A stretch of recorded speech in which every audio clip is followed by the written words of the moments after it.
Okay, so we have Orly, who used to be Courtney, and like Rachel Hernandez, who spoke earlier, they converted at the same time in New York. I'm going to let her also speak a few minutes about her journey and any questions that she has. So much for having this forum today. Thank you so much, Rabbi Singer, for being here with us. You have been so instrumental in my whole process. So I was born in the South, and so my family is very, very into church. Southern Baptist, not the quiet type, but the charismatic type, non-denominational, so, like believing in like the gifts of the spirit and healing and things like that.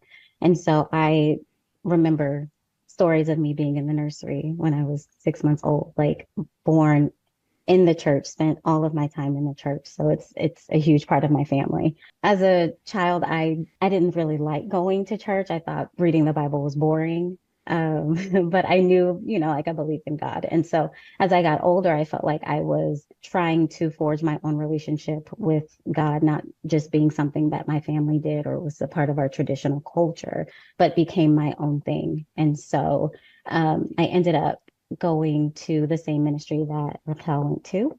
And this was kind of like a messianic ministry, but it was like a hodgepodge of a lot of different things. They catered pretty much to a lot of different denominations. And so the thing about this ministry was that they taught Torah. And so at that point in my life, I was reading the Bible on my own. I wasn't falling asleep when I was reading it. Like it was something that I really wanted to like learn the word of God for myself. And so I really wanted to learn the word. And something that stuck out to me when I was on this journey was read Psalms 119. And I didn't know why I was so attracted to reading Psalm 119 and studying it, but that was like the whole thing. Now I know why, but then I didn't understand why.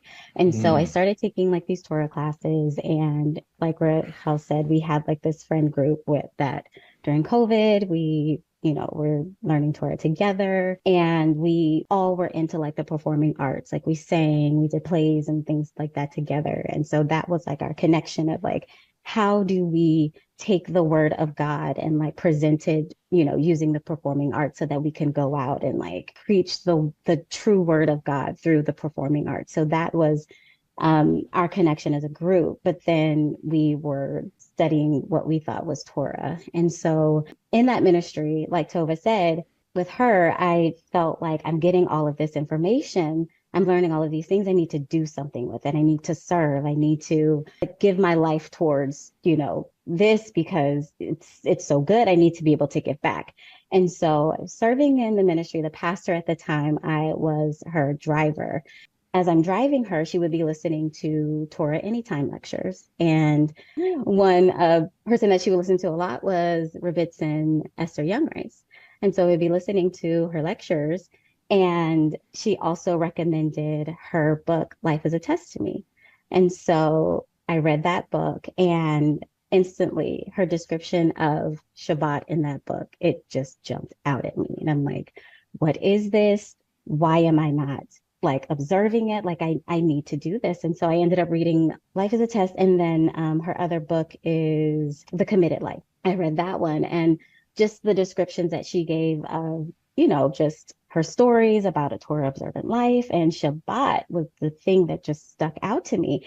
So I'm jumping on Chabad.org. Like, how can one observe Shabbat? Like, what are all the things that I need? Like buying all of the different, like, things to be able to observe Shabbat, and like, what am I supposed to do? What are the prayers? And that's where it started for me. That was my pull, Shabbat. And so as I'm observing Shabbat the best way that I know how, I'm like, well, I need to start taking on, more. I want to observe more, and I'm studying more. And it's really getting to me like, well, why aren't we as Christians doing these things? Like, why is the Sabbath on a different day? Like, why they celebrate, in the Messianic land, they celebrate the feast, but the holidays, but they're on different days. Like, they're not really serious. Like, it's not really true observance, but I guess they acknowledge it. And so for me, the more I was learning, the more I was like, I need to take this on. I need to take on more observance. And so getting deeper into it, and then Rachel, like she mentioned, she ran across Rabbanit's videos on YouTube. She shared it with the group, and we were devouring everything that she was coming out with every week. We're listening to it, going back to old videos, just devouring it. And the thing that got me with both of you is that the difference that I saw in Christianity, where some of these pastors, they are untouchable, some of them, especially like when you get like those big, like mega church type pastors, you have to go through assistants. You can't really talk to them. But with you two, you guys personally reached out to me, like Rabbanit reached out to me and invited me to go to or attend a Noahide Zoom. Eventually, Rabbi Singer, I reached out to you. As I was listening, I think, to Knock Talk, your email flashed across the screen, and I had questions about conversion. And I'm like, that's his email. I think I'm going to email him. And I emailed you, and you emailed me back like hours later and asked me, like, what's your number? And you ended up giving me a phone call, and you probably don't remember it. But I think that's one thing that really stuck out for both, to me, with both of you, like the care that you really showed, and like you were accessible. Back to the Noahide course. It started there, with that, and then with the personal classes that we were taking. And then she ended up, as we've been taking these classes, she ended up recommending that we listen to your videos, Rabbi Singer. And I was skeptical at first because I don't know, I started to listen to one video and I just couldn't handle it. It was like too much truth, too fast, like I can't handle it. And so I think I kind of like put it on the shelf for a couple months. It kind of just got to a point where I'm like, I have to make a decision. Like I can't stay where I am. I know that I need to go headfirst into converting and living a Jewish life. And so I finally listened to your videos, and I could not stop. I was listening to everything. I got your books, I got the audiobooks, everything that you put out. I felt like I was on your website, everything. I was listening to it. And for me, that was the turning point. It started off, I had to let go. I noticed for me to let go of JC, I had to first let go of Paul. And that was difficult. Not realizing that Christianity was created by his teachings. And so once I was able to let go of Paul, then I was able to let go of JC. And then after that, that was a wrap. Thank you both. My question, I guess, because like I said, my family is really, really connected to their faith. And I've tried to talk to some really close family members, and it's just been like, we've been butting heads. And even though I've presented like things to them, like, well, there's nothing in Tanakh that supports Christianity, it always gets down to, well, I've had these experiences. Like, you can't take that away from me. Like I've had healings, or I've experienced, like these supernatural things in my life, and nobody can deny, nobody can take that away from me. And at that point, it's just like, I don't know where to go with that. So what do you suggest I do? Yeah, there are nearly 20,000 Christian denominations in the world. So as it turns out, in Christian denominations, which claim the other ones are completely false, they all claim miracles. But they only accept the miracles in their denomination, not in other denominations.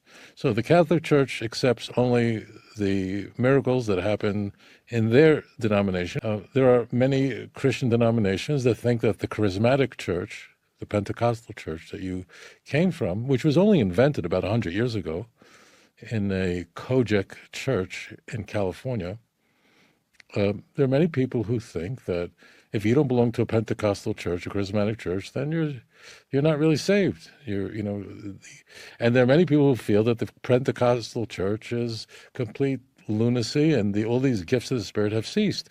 So what happens is everybody's claiming miracles, everybody's having miracles, but people always say, no, I only accept the miracles in my denomination, nobody else's denomination. So they're playing a game, and it's a game, it's multiple games that are going on. But one is that they only accept the miracles that are done in their particular denomination. For instance, the Roman Catholic Church claims there are all sorts of miracles that go on in their iteration of Christianity.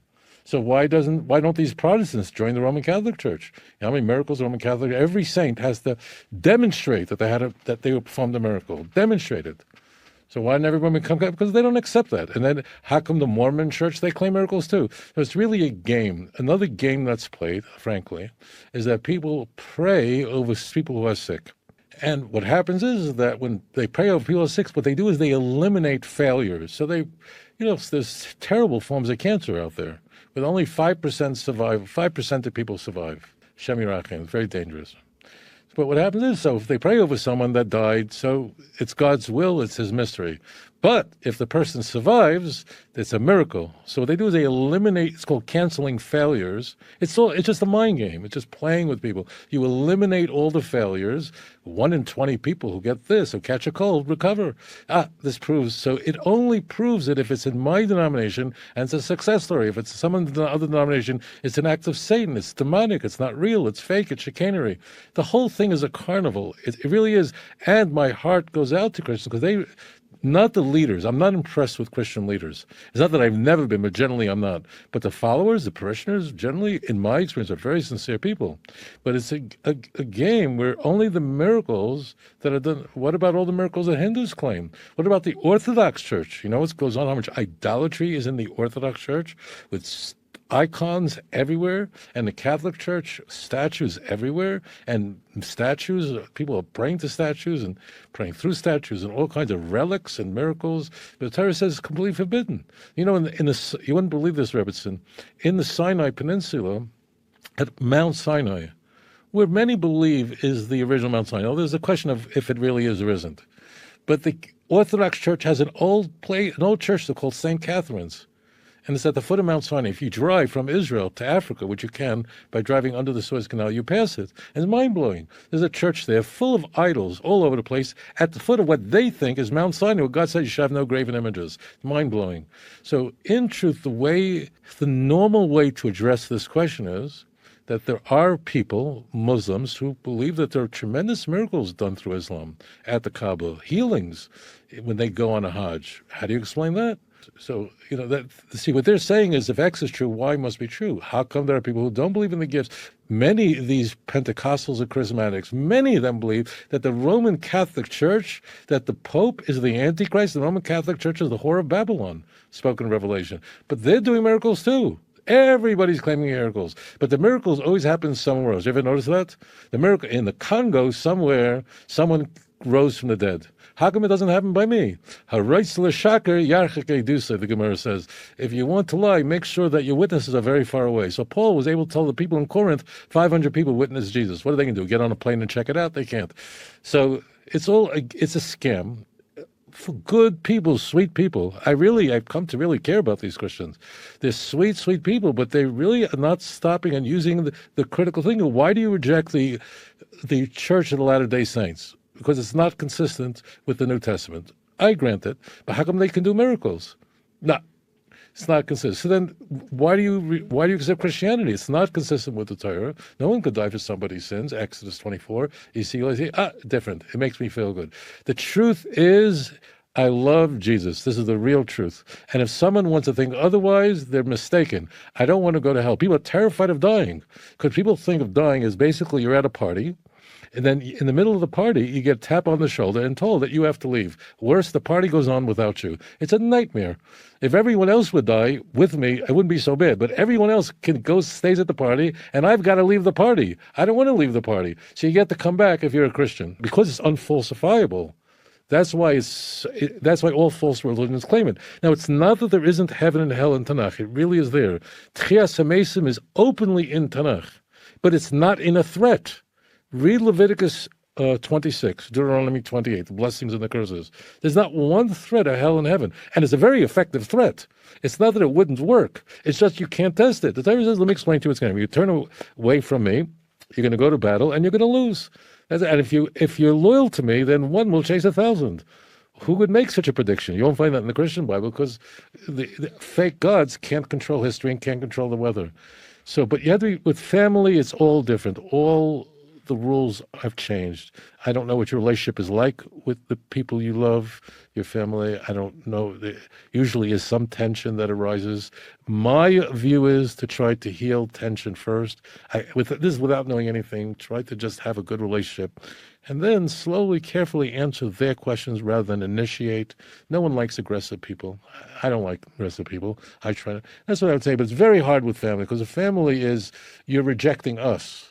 You know, it's like you're turning your back on the family. You're a traitor to the family. So it's really more complicated. It's not easy with family.